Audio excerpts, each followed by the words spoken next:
Hindi ka busy, adik ka na sa phone mo. Oo ikaw, ramdam ko nag-scroll ka pa kanina eh. Pero wag kang ma-offend, kasi halos lahat tayo alipin ng screen na to.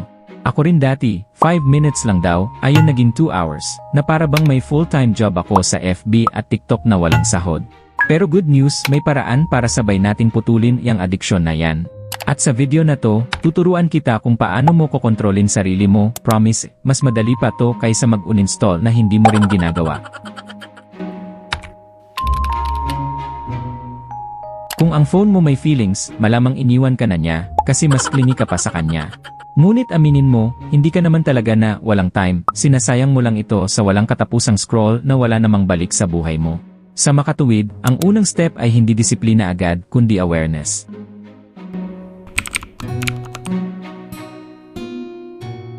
Ito ang gawin mo. At check mo ang screen time mo. At huwag kang matakot sa resulta ng phone addiction mo. Hindi yan horror movie, ngunit minsan mas nakakatakot pa nga. Ngunit dito mo makikita ang totoo, ilang oras ang ninanakaw sa'yo araw-araw. Sa makatuwid, kung hindi mo sinusukat o chinecheck, hindi mo makokontrol.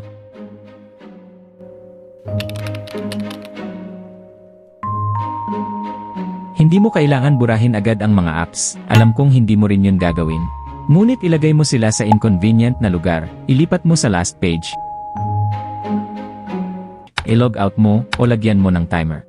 Sa makatuwid, bawat bukas mo ng apps, may konting effort, at unti-unting mababawasan ang paggamit, at yan din ang magpuputol sa automatic mong habit.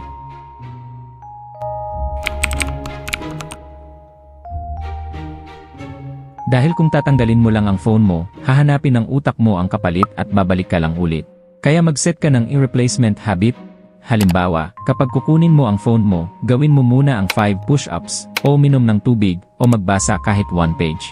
Sa makatuwid, nirewire mo ang sarili mo mula sa distraction, papunta sa action.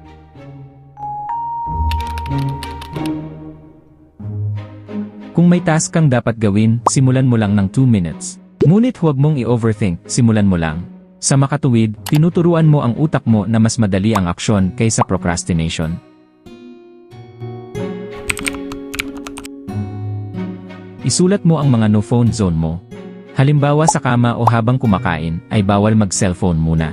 Ngunit kapag nilabag mo to, ikaw rin ang talo, dahil sinasanay mong mawala ng kontrol ang sarili mo. Ngayon tanungin mo sarili mo, gusto mo bang kontrolado mo ang phone mo o kontrolado ka nito?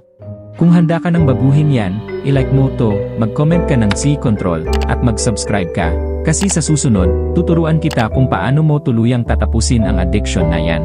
At gusto mo bang makamit anuman ang gusto mo sa buhay? Panoorin mo itong sunod na video. Dito, tuturuan kita kung paano idisenyon ang buhay na gusto mo. Should old acquaintance be forgot and never brought to